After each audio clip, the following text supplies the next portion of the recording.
이 예레미야의 선지자의 부르심을 통해서 하나님의 말씀을 묵상하며 그분의 부르심에 우리가 어떻게 반응하고 또 응답해야 할지 은혜 가운데 나누고자 합니다. 본문에서 하나님께서는 예레미야를 부르시고 또 그의 삶을 이미 계획하셨음을 드러내십니다. 5절 말씀을 한번 볼까요? 한번 5절 말씀을 한번 우리 누구 한번 크게 한번 읽어 주실랍니까? 5절 말씀 찾으신 분? 아니면 다 같이 볼까요? 시작. 내가 너를 모태에 짓기 전에 너를 알았고 네가 배에서 나오기 전에 너를 성별하였고 너를 여러 나라의 선지자로 세웠노라 하시기로 말씀하십니다. 하나님께서는 여러분들 동사세계를 찾으면 뭐가 나오죠? 우리에 대해서 이미 모태에 짓기 전에 우리를 알았다 합니다. 여러분들을 아신다는 거예요. 예레미야만 아시니까요? 그렇지 않습니다. 예레미야를 아시니까 우리를 아시는 거예요. 그러니까 우리가 배에서 엄마의 뱃속에 있기 전에부터 하나님께서는 우리를 아신다는 겁니다. 아시겠습니까? 너무 신기하죠? 야, 내가 태어나지도 않았는데, 내가 조성도 되지 않았는데, 내 모양이 어떤 사람이 될지도 모르는데 하나님께서는 이미 우리를 아신다는 겁니다. 두 번째로 우리가 엄마 배에 조성이 되면 그 다음에 어떻게 합니까? 응애하고 이 세상에 태어납니다. 그러면 이 세상에 태어나는데 하나님께서는 뭐라고 하십니까? 너를 이미 벌써 성별하였다, 그렇게 말씀하십니다. 이 성별하는 것이 남성과 여성으로 구별하는 거 이야기합니까? 그렇지 않습니다. 거룩하게 구별하였다고 그렇게 말씀합니다. 하나님께서는 우리가 엄마 배에 있기 전에도 이미 아시고 또 그리고 이미 하나님께서 배워 나오기 전에는 벌써 거룩하게 구별을 했고 그리고 뭐라고 하십니까? 세 번째로 너를 여러 나라의 선지자로 세웠다, 그렇게 말씀하고 있습니다. 사랑하는 성도 여러분, 이 말씀은 예레미야에게 하시는 말씀이지만 실상은 나에게 하는 이야기입니다. 여러분들에게 하는 이야기입니다. 그러므로 우리가 이 말씀 붙잡고 말씀 가운데에 하나님께서 내가 잉태되기 전에 하나님께서는 나를 알고 계신다니, 내가 엄마 뱃속에 들어가기 전인데도 어떻게 알고 있었을까, 그렇게 말씀하시는 겁니다. 그리고 또 우리를 불러서 이 세상 가운데에 우리를 세우신다고 말씀합니다. 여러분, 이런 말씀을 들으면 여러분들 가슴이 좀 뜨거워지지 않습니까? 이야, 진짜 하나님께서 내 같은 사람도 이렇게 사랑하신단 말인가? 나를 벌써 알고 계신단 말인가? 그런 생각이 들지 않습니까?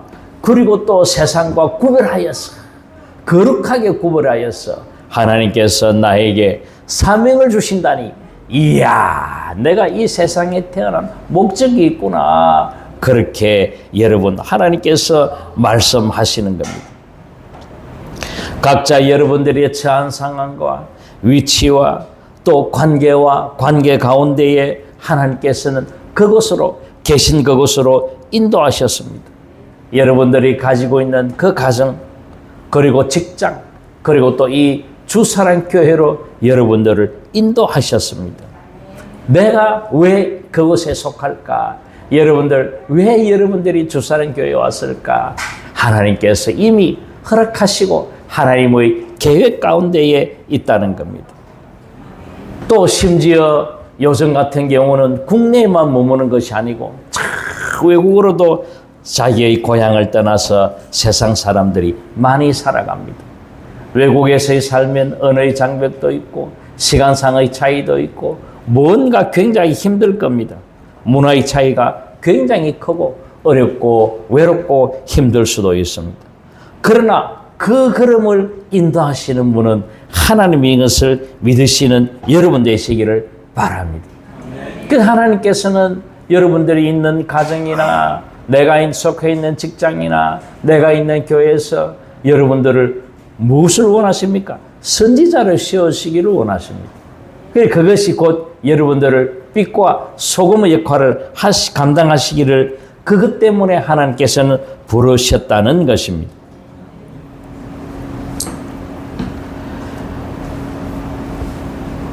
시편 139편 16절에는 다윗이 이렇게 고백합니다. 주께서 나를 위해 정하신 날들이 하나도 되기 전에 주의 책에 다 기록되었나이다. 그렇게 이야기합니다. 하나님의 책에는 이미 우리의 모든 것이 기록이 되어 있다는 겁니다. 사랑하는 성도 여러분, 모골이 송연하지 않습니까? 나의 모든 행동들이 다 적혀 있으니 이제 웃자노 이렇게 하십니까? 기쁘다 이렇게 나와야 되지요. 여러분들이 어떤 상황에 처해 있든지 간에 하나님은 모든 것을 알고 계십니다. 실직이나 질병이나 가정의 어려움이나 혹은 내면의 두려움 가운데도 하나님께서는 여러분들을 아시고 여러분들에게 힘을 내어서 여러분들을 부르시고 인도하신단 말입니다. 그런데 6절을 보니까 하나님께서는 그렇게 좋은 말씀으로 여러분들을 인도하고 내가 너를 성별하였고 네가 이미 엄마 뱃속에 조성되기도 전에 내가 너를 알았고 내가 너를 이 전 세계에 내가 선지자로 불렀다. 그렇게 이야기하는데도 6절에 뭐라 합니까? 웁니다. 예레미야가 웁니다. 슬픕니다 하나님. 나는 아이라서 말을 못합니다. 그렇게 이야기합니다.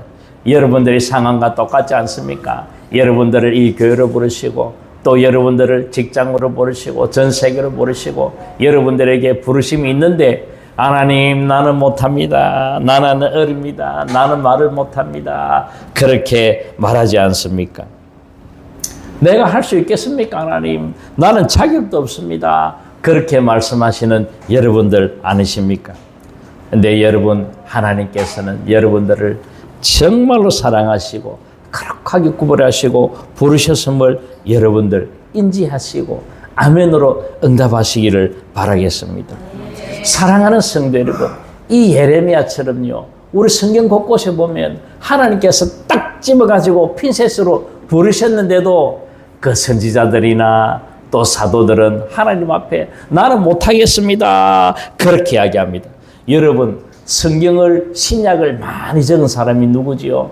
사도 바울이라는 사람 알지요? 사도 바울도 하나님 나는 말에는 족합니다. 나는 말을 못합니다. 그렇게 이야기합니다. 정말 신기하지 않나요? 그런데도 그는 고린도후서 12장 9절에 그렇게 이야기합니다. 내 은혜가 네게 족하다. 하나님의 은혜가 나에게 족하다. 이는 내 능력이 내가 약한 데서 온전하여집니다. 내가 약하기 때문에 하나님의 도우심이 필요하다는 것입니다. 여러분 모세도 그렇게 이야기합니다. 출애굽기 4장 10절에 나는 말을 못합니다. 말을 못한다는 거예요. 나는 말을 못합니다. 그러니 누구를 보내줍니까? 하나님께서 야, 네 대언자 아론이 있지 않느냐 그렇게 이야기합니다. 그런데도 그는 40의 사람을 쳐 죽이고 도망가가지고 80의 하나님을 만났는데 80에 또 40년 동안 딱 하나님 앞에 얼마나 하나님의 대언자로서 큰 일을 했습니까? 그러므로 사랑하는 성도 여러분, 여러분들 기죽지 말고 하나님 앞에서 힘을 내서 살아가야 됩니다. 여러분, 다윗은 이스라엘 나라에 아직까지도 굉장히 존경하는 인물이 다윗이라고 이야기했지요. 이스라엘 국기가 뭐라고요? 다윗을 상징합니다. 다윗의 별이에요. 다윗이요. 여러분 초등학교 나온 줄 아십니까? 초등학교 안 나왔습니다. 여러분들은 그래도 초등학교로도 나왔다 아닙니까? 뭐 심지어는 대학원까지 나온 사람도 있고 그렇지 않습니까? 그가요 배운 게 없습니다. 그는 늘 들판에서 목동들과 같이 지내고 그 뭐 잠이나 옳게 잤겠습니까? 세수는 했겠습니까? 새겁니까? 옷도 못 갈아입고 대소변은 그냥 들여서 보고 그런 삶을 사는 사람이지만 하나님께서 그를 얼마나 위대한 인물로 지금도 이스라엘 백성들이 다윗을 존경하는 그런 인물로 만들어주셨다는 말입니다. 하나님께서는 우리들의 연약함을 사용하셔서 여러분들을 부르시고 여러분들을 선지자로 부르십니다. 여러분들을 빛과 소금의 역할을 감당하시기 위해서 여러분들을 부르시는 겁니다. 여러분 부르실 때 그때에 내가 아멘으로 나아가면 우리가 하나님께서 베푸시는 그 성령의 충만함으로 그 말씀으로 우리가 힘을 가지고 이기며 나아가게 되어 있습니다. 예레미야가 6절에서 두려워서 망설이고 나는 슬픕니다. 아닙니다. 말할 때 뭐라 합니까? 7절 8절에 뭐라 합니까? 여러분 장인 한번 떼어주볼래? 7절 8절에 뭐라 합니까? 여러분 한번 볼까요?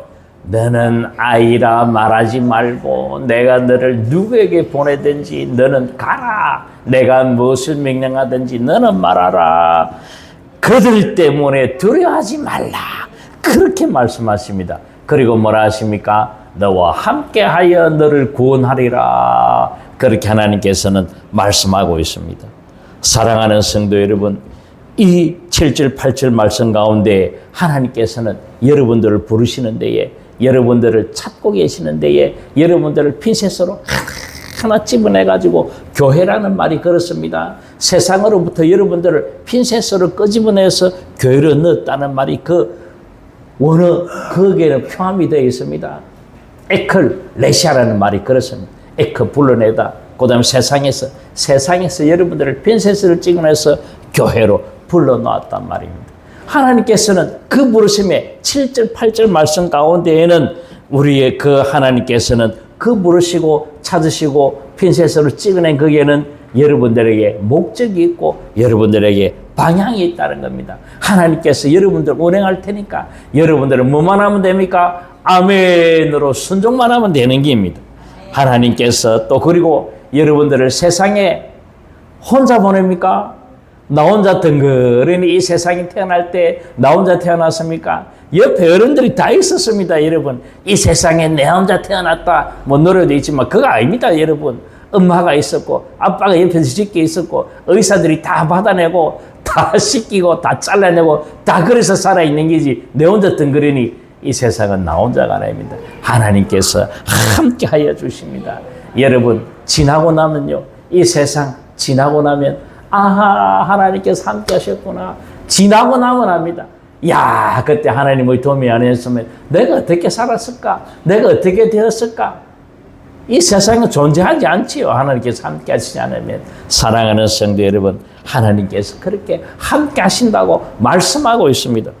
8절 한 번 더 읽어봅시다. 시작. 너는 그들 때문에 두려워하지 말라. 내가 너와 함께하여 너를 구원하리라. 나 여호와의 말이니라. 아멘. 여러분 얼마가 은혜가 됩니까? 전지전능하신 하나님, 모르는 것이 없고 못한 일이 없으신 하나님께서 누구와 함께 한다고요? 당신과 함께 한단 말이에요. 여러분들과 함께 하신단 말입니다. 그러므로 사랑하는 성도 여러분 힘을 내어 삽시다. 여러분 내가 심리학적으로 하는 이야기가 아닙니다. 심리학에 실험을 하나 했습니다. 어떤 실험을 했느냐? 저 인도에서 심리학자들이 실험했습니다. 어차피 죽을 놈 사형수. 그런 데는 뭐 인권이라고 있습니까? 이제 너는 평소의 방법으로 죽이지 않는다. 예를 들어서 뭐 목으로 졸라 죽인다든지 뭐 독극물 뭐 예를 들어 주사를 줘서 죽인다든지 이런 거 아니야. 총살이나 이런 거 아니야. 너한테는 우리나라 최초로 처음으로 너에게 실험을 해. 그래서 널 미안하다. 사인해라. 예, 사인하면 뭐로 죽습니까? 이렇게 하니까 인도에서 여러분 인도에 뭐가 최고 많습니까? 이게 뭐라고 하는 게 뭡니까? 이게 코브라. 너는 킹 코브라에서 죽을 것이다. 이렇게 이야기한 거예요. 그러니까 그때부터 이 사형수가 그전에는 힘을 내고 막 사형수를 해도 막 사형수들은 또 교도소에서는 아무도 못 건드립니다. 여러분들 사형수 한번 명찰 안 달아보시는가 봐요. 여러분 유치장에 가면 명찰이 다릅니다. 빨간색입니다. 빨간색으로 딱 해가지고 아무도 못 가. 저 사람을 언제 죽을지 모르는 사람이기 때문에 아무리 뛰어난 사람이 싸움을 잘해도 건드리질 않습니다. 그래서 이제 심리학자들이 이제 사형 니는 몇 월 며칠 날 사형 집행 이제 딱 눈을 가리고 사형을 집행하는데 푹 쑤십니다. 뭐로 쑤셨느냐? 바늘로 콕 쑤셨습니다. 그러니까 으악 하고 죽어버렸습니다. 여러분 심리적으로 하는 이야기 아닙니다. 시체를 해보니 진짜로 코브라에 죽은 것처럼 그렇게 죽어 있다는 거예요. 뭐 이상하게 자기가 자신을 죽인 거지요. 실제로는 심리학자들이 사람을 시켜서 바늘도개로 콕 찔렀습니다. 이게 코브라한테 찔렀다. 킥 죽은 겁니다. 사랑하는 성도 여러분, 심리학적으로 우리가 하나님께서 그런 게 아니고 여러분, 하나님께서 실제로 여러분들과 함께 하십니다. 이미 하나님께서는 여러분들 마음속에 들어와 계십니다. 신약 시대에 예수 그리스도가 십자가에서 죽으시고 사흘 만에 부활하셔가지고 40일 동안 계시면서 내가 간다, 이제 나는 간다, 내가 가면 무엇이 오노? 성령 하나님 오신다. 이제 성령 하나님은 내가 오기 전에는 들락날락했다. 너희들 마음속에 계시다가 죄가 많으면 싹 빠져나왔다가 들락날락한 하나님인데 이제 신약 시대에는 절대로 안 나간다. 너희들 마음속에 계속 계신다. 우리들 마음 한가운데에 들어오셔서 성령 하나님께서는 안 나가셔요. 이제 우리가 항상 함께 하십니다. 그런데 죄 지은 사람 마음 구석에는 하나님이 어떻게 계십니까? 어떻게 계시겠습니까? 우리 마음 한가운데에 편안하게 계셔야 되는데 우리가 죄가 안 되고 하면 착 구석에 우리 성령 하나님이 처박혀 가지고 이렇게 꼼짝도 못하고 계시지 않겠습니까? 그래서 여러분, 우리가 하나님께 기도하고 하나님 사랑합니다 하고 하나님께서 함께 계심에 대하여 감사하며 사시는 여러분 되시기를 주님의 이름으로 축원드립니다. 여러분, 예레미야만 함께 하십니까?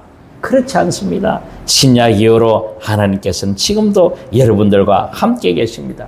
여러분들의 가정에 계실 때, 여러분들의 학교에 있을 때, 여러분들의 직장에 있을 때, 여러분들의 교회에 있을 때, 언제 어디든지 하나님께서는 여러분들과 함께 하십니다. 그러니까 이사야 41장 10절에 이렇게 말씀하십니다. 두려워하지 말라. 내가 너와 함께 함이라. 그렇게 말씀하십니다.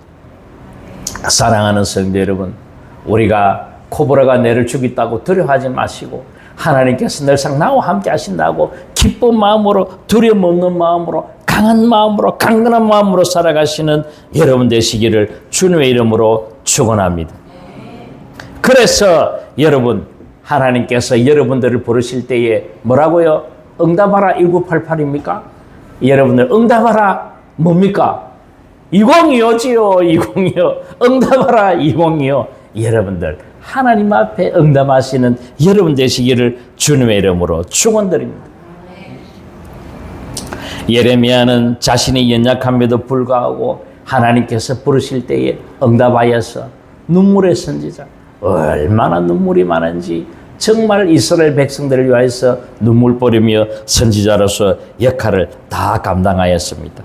하나님께서도 일상생활 가운데 여러분들을 부르십니다. 여러분들이 항상 하나님 앞에 응답하시고 하나님 앞에 나아가시는 여러분 되시기를 주님의 이름으로 축원드립니다. 여러분들 그런 믿음을 가지고 살아가야 됩니다. 우리 히브리서 11장 6절에 그렇게 말씀하십니다. 믿음이 없이는 하나님을 기쁘시게 할 수 없다고 그렇게 이야기합니다. 그러므로 사랑하는 성도 여러분, 하나님께서 내 마음 한가운데 계시구나. 꼭 그 믿음 가지시고 굳건히 살아가십시오. 그런데 하나님의 부르시면은 부르시는 종류가 많이 있습니다. 이렇게도 부르고 저렇게도 부르고 우리 성경 가운데에 그 부르심의 종류를 한번 볼까요? 사도행전 11장 1절부터 8절 말씀해 보시면 베드로가 그 예루살렘 성전에서 변호를 합니다. 무슨 변호를 하느냐? 야 베드로, 너 고넬료라는 집에 가서 그 사람 부를 때에 안 믿는 사람하고 같이 먹었지?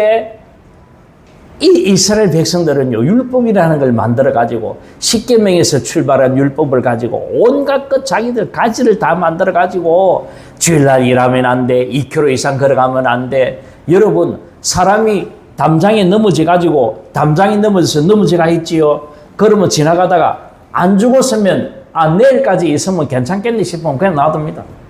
왜? 담장 치우는 것도 일이라는 거예요. 율법이, 그게 율법이 사람 죽이는 율법이지. 또 실제로 여기 누군가 뭐가 다 이게 꼽혀 있었답니다. 쇳덩어리가 딱 꼽혀 있었는데 지나가다가 안 뽑아주고 니 내일까지 살겠네 하고 그냥 지나갔다면 이게 말이 됩니까? 말이 안 되는 거예요. 그게 율법이라는 겁니다. 그래서 그 사람들이 사도 베드로가 가가지고 고넬료 가정에 가서 그 온 가정을 구원하지 않았습니까?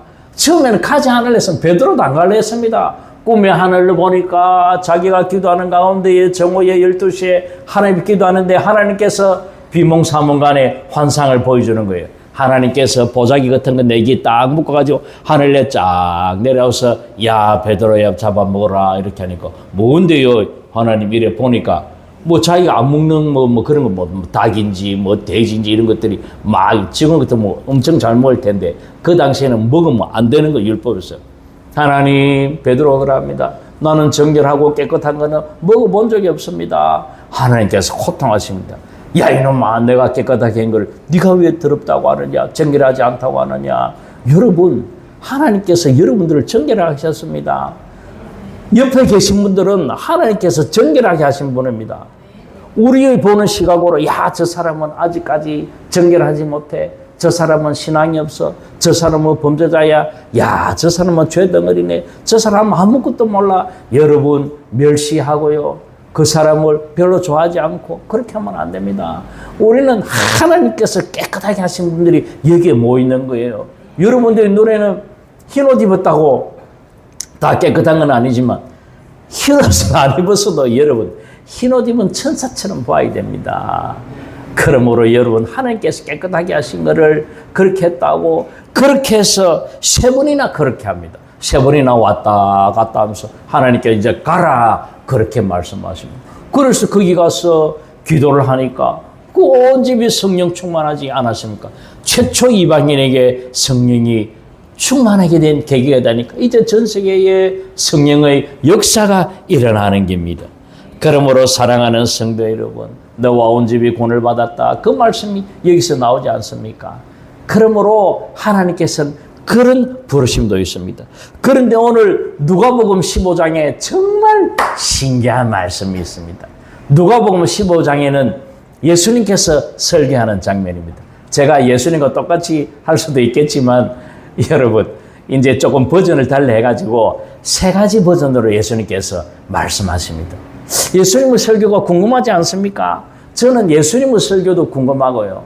사도 바울의 설교도 굉장히 궁금했어요. 그래서 설교한 부분만 볼 때도 있습니다. 야, 예수님 설교, 그러면 예수님께서 설교를 이렇게 잘하셨으니까 나도 똑같이 설교하면 잘하겠다 싶은 생각에 예수님의 설교를 분석을 해봤습니다. 예수님의 설교를 분석하니까 1, 2, 3라. 무조건 1, 2, 3. 3가지만 이야기해요. 오늘 또 3가지 이야기해요. 어떤 거냐면 첫째 파트에서는 그렇게 이야기합니다. 잃은 양을 잃어버렸다. 양을 100마리 가운데 한 마리를 잃어버렸는데 목자가 그 잃은 한 마리를 찾으러 가지 않겠느냐. 뭐 그런 이야기입니다. 굉장히 쉬운 이야기입니다. 예수님의 설교는요. 어려운 설교 한 개도 없습니다. 여러분 외국어를 쓰고 원어를 쓰고 그렇지 않습니다. 그래서 제가 여러분들 원어를 사용하지 않습니다. 제 설교가 들어보면 다들 그럽니다. 야 설교 참 쉽다. 어렵지 않다. 그렇게 이야기합니다. 여러분 설교는 쉬워야 됩니다. 어려우면 안 돼요. 그래 예수님께서 아주 쉬운 예로 양 100마리 아까 말씀대로 양 100마리 여러분들 다 아시는 말씀이니까 한 마리를 잃어버렸는데 그런데 그 말 끝을 여러분들 주의하시가 봐야 됩니다. 100마리 중에 한 마리를 잃어버렸는데 99마리는 덜어두고 그냥 놔두고 그냥 남때 자기들끼리 이꼴을 놔두고 한 마리를 찾기까지 엄청 찾아다닌다고 그렇게 말씀하십니다. 결국은 우리 사람들을 이야기하죠. 진짜 양을 이야기하는 건 아니니까. 사람들을 이야기하는데 결론으로 예수님께서 그렇게 말씀하십니다. 15장 7절에 말씀하시기를 양이 목자를 찾았습니까? 목자를 안 찾았습니다. 목자를 찾지도 않고 지 혼자서 지 맘대로 갔습니다. 그런데 하나님께서 그 양을 찾으러 갔습니다. 맞지요? 지 좋을 대로 지 갈 길로 지 발길로 지가 가가지고 막 오만 대 처박히고 막 그렇게 잘 묵지도 못하고 그렇게 했겠죠. 그런데 그 목자는 막 뭐 밤이 새도록 뭐 고를 넘어서 막 이래 막 물 건너 막 가시밭길을 거쳐서 막 그렇게 갔겠죠. 그렇게 힘들게 찾아갔는데 결국 찾았습니다. 찾으니까 예수님께서 하시는 말씀이 뭐냐면은 너무너무 신기한 말씀합니다. 야, 이 죄인 한 사람이 회개했다고 이야기합니다. 7절에 보면 죄인 한 사람이 회개하면 99마리 보고 하늘나라에 회개할 게 없는 99마리 사람보다 이 한 사람을 더 사랑하고 더 좋아한다고 말씀하십니다. 그래서 제가 생각할 때에 죽기 전에 여러분 예수 믿는 사람들 봤습니까? 우리 김상욱 성도님도 하나님 안 믿다가 결국은 뭐 교회 열심히 나온 것도 아니고 결국은 하나님 믿고 가셨거든요. 저는 그런 분이라고 생각해요. 여러분 다양하게 볼 때에 일평생을 하나님 믿는 사람이 있습니다. 예를 들어서 진서되겠네. 진서는 태어날부터 아빠가 하나님 믿었기 때문에 일평생을 하나님 믿는 사람이고, 목사님은 중간에 믿으셨죠? 목사님은 중간에 믿는 사람도 있고, 마지막 숨이 꼴딱꼴딱할 때 넘어가는 사람도 있고, 우리 십자가 상에는 세 개의 십자가가 예수님께서 그 동산에 섰을 때에, 겟세마네 동산에 십자가 섰을 때에, 그때는 한 사람은 끝까지 안 믿고, 한 사람은 그 순간에 믿어가 오늘 너와 나가 낙원에 있으리라, 그렇게 말씀하지 않습니까? 그러므로 어떻게 보면 부끄러운 권이지만 여러분, 이 한 사람이 회개했다고 그렇게 이야기합니다. 그러면서 엄청 기뻤다고 그렇게 이야기합니다. 그런데 여러분, 우리 저거 한번 봅시다. 이런 드라크마 비유가 또 나옵니다. 또 두 번째로는 드라크마. 여러분, 이거는 히브리 그 시대를 조금 알아야 돼요. 이 드라크마, 이 여러분 아무것도 우리나라 돈으로 15만 원, 20만 원 정도 10개들, 그러면 20만 원만 보더라도 200만 원 정도 되는 드라크마가 10개 이제 동전이 있었습니다. 그런데 한 동전을 여인이 잃어버렸어요. 그런데 이 여인이 잃어버렸는데 왜 죽도록 찾습니까? 이 성경을 여러분 알려면 그 시대의 배경을 조금 알아야 돼요. 왜 그러냐면, 여러분들 혹시나 중동 지방에 여러분들 이렇게 춤 막 이상하게 돌리면서 옷 좀 야하게 입고 춤추면서 여러분 머리를 한번 보셨나요? 치릉치릉하게 여러분들 요 동글동글동글한 거 여러분 보셨습니까? 혹시 기억나십니까? 집사님 기억나시는 거 없다. 그렇죠? 요런 데 동글동글동글한 게 달리가 그거예요. 그 드라크마가 이렇게 차고 다니고, 이 여인들이 나는 결혼했고 내 남편이 나를 사랑하고 있고, 여러분들 결혼할 때 뭐 봤습니까? 결혼할 때는 저는 금반지밖에 못 해줬는데 여러분들은 다이아몬드도 받고 그렇게 하죠. 옥도 받는가 모르겠다만은, 옥도 받습니까? 옥은 안 받습니까? 나 그런 걸 모르겠고, 하여튼 결혼할 때 이게 받는 거예요. 그러니까 남편이 사랑하는 그 사랑인데, 만약에 여인이 한 개를 잃어버렸다면 남편에게 니 그래가 되겠나? 니 내 사랑 안 하네. 그럴 수도 있단 말이야. 그러니까 한 개를 잃어버리니까 막 온 동네 팔네 자기 집을 다 뒤져가지고 등불을 켜고 찾았어요. 찾으니까 사람들을 막 불러가지고 10만 원, 20만 원 하는 그걸 가지고 동네 사람 다 불러가 잔치를 한단 말이에요. 그런 말씀이니까 어떤 사람들은 야, 이거 경제 원리 안 맞는데, 이 말씀 예수님이 잘못했는데, 이렇게 말하는 분도 있습니다. 그러니까 그게 가치로 따질 때에 그만큼 귀중한 가치라는 거예요. 가정을 지키고 남편을 지키고 내 행복을 지키고, 그런 것 때문에 드라크마인데, 그런데 그 10개 중에 하나 찾았는데 또 예수님께서 10절의 마지막 말씀에 또 그렇게 말씀하십니다. 동전을 잃어버렸는데 찾았는데 죄인 한 사람이 또 회개하면 또 똑같이 이야기합니다. 여러분 신기하지 않나요? 이 물질이 무슨 회개가 있습니까? 양도 짐승인데 무슨 회개가 있습니까? 그런데 회개한다고 예수님께서 말씀하시거든요. 이 회개하면 하나님의 사자들 앞에 기쁨이 되느니라. 하나님께서 죄인 회개하면 죽어가는 입장에 최고 마지막에 자기가 회개를 해도, 예수님을 믿어도 하나님께서는 막 하늘나라의 온 사자들을 불러가지고 이야 기쁘다 기쁘다, 사자들 앞에서 하나님이 내 진짜 기쁘대 하시는 그 말씀이에요. 그러니까 우리가 하나님 앞에 순종하고 나아가는 게 중요하지 않습니까? 여러분, 그리고 세 번째 예수님께서 말씀하시는 장면이 또 있습니다. 마지막에 여러분들 아시잖아요. 잃은 아들을 되찾는 비유를 하는 겁니다.